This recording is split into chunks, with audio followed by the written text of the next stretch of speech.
Hola, soy Odette y les voy a platicar acerca de lo que fue la corriente del arte barroco.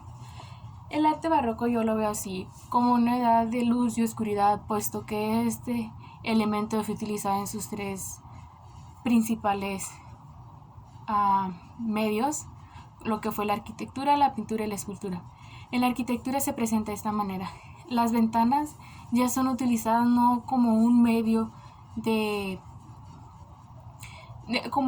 para que entre la luz, fue más utilizado como una especie de complemento para lo que era la arquitectura y escultura que se encontraban dentro, ya que se hacía un juego con luces, de que cuando el sol estuviera saliendo o se estuviera metiendo para tener el atardecer, esta luz que entrara pudiera reflejar de una mejor manera lo que se tenía por dentro. La arquitectura, aunque no lo pareciera, tenía un orden y todo era puesto por un motivo. Aunque estaba sobrecargado y no dejaba espacio para ni una decoración más, todo tenía un porqué. Las gárgolas era algo muy elegante y majestuoso. Se decía que las gárgolas protegían y cuidaban a estas construcciones que las tenían. Por su parte, la arquitectura también era algo muy fundamental y era muy elegante. Entre más sobrecargado, pero con un orden estuviera, era mucho mejor. Por dentro, la pintura y la escultura eran algo que se complementaban entre ellos. Al igual, había un juego de luces y de oscuros. En la pintura se puede ver claramente, puesto de que le enfatizaban a un punto en la pintura y lo demás se dejaba en oscuridad y se manejaban tonos más oscuros, pero el centro siempre era como si algo, una fuerza divina, le estuviera proyectando solamente a eso. En la escultura fue algo más luminoso, porque la escultura ya salió a las calles, como en París se llega a ver mucho, que el arte barroco está en fuentes, está simplemente decorando la calle. ¿Esto por qué? Porque querían que la gente sintiera el arte de una manera más pura y más diversa. Estos hacían un gran complemento al momento en que la luz en la arquitectura entraba y se podía reflejar de una manera distinta e única. Esta también fue una temporada de luz y oscuridad, puesto que aún había restos de la peste negra. Por esto mismo se habló a un gran artista para que él hiciera una basílica como agradecimiento a Dios por haberse llevado la peste a la ciudad.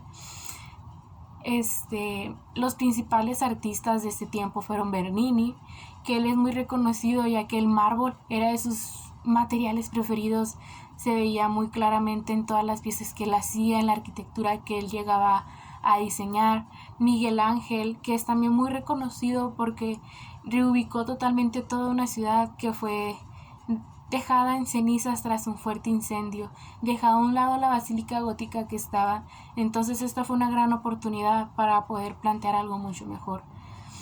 La Iglesia Católica fue uno de los principales clientes en esta corriente, puesto que todo era divino, era a ángeles y santos. El Vaticano no se queda atrás con grandes órdenes y una gran majestuosidad de elegancia, puesto a la fuerza divina que en ellos creen. También no solamente se hablaba de religión, también de mitología griega. Hay una escultura muy famosa sobre una diosa griega que mientras es tocado por un dios se va convirtiendo en un árbol. Aquí resaltaba mucho, pero mucho las expresiones faciales, cómo se podía ir viendo en su cara un miedo, cómo se sorprendía al verse que ella misma se convertía en una planta.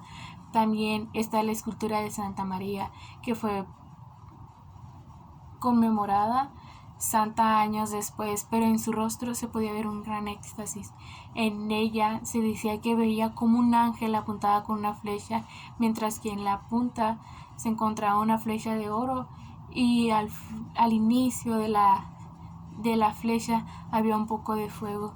La expresión no solamente en los rostros, sino también cuando se tocaban, cómo se veía, como si fueran realmente cuerpos, a pesar de que con los materiales que se trabajaban eran muy duros, como lo fue el mármol,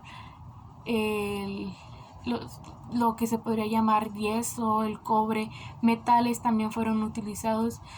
No solamente eran por fundición, sino también por un martillo y un cincel. Todo era precisamente hecho como si fuera la medida. Entonces, fue una época donde se pudo reubicar muchas cosas, se pudieron rehacer, y principalmente esta época fue tan grande, pero tan grande, que terminó con el reinado de el príncipe Carlos, que de aquí surge el rococó, que el rococó aún así tenía aires o inspiraciones de la época barroca, ya que de esta se había mucho material de donde sacar. Entonces esto es un pequeño resumen de lo que fue el arte barroco.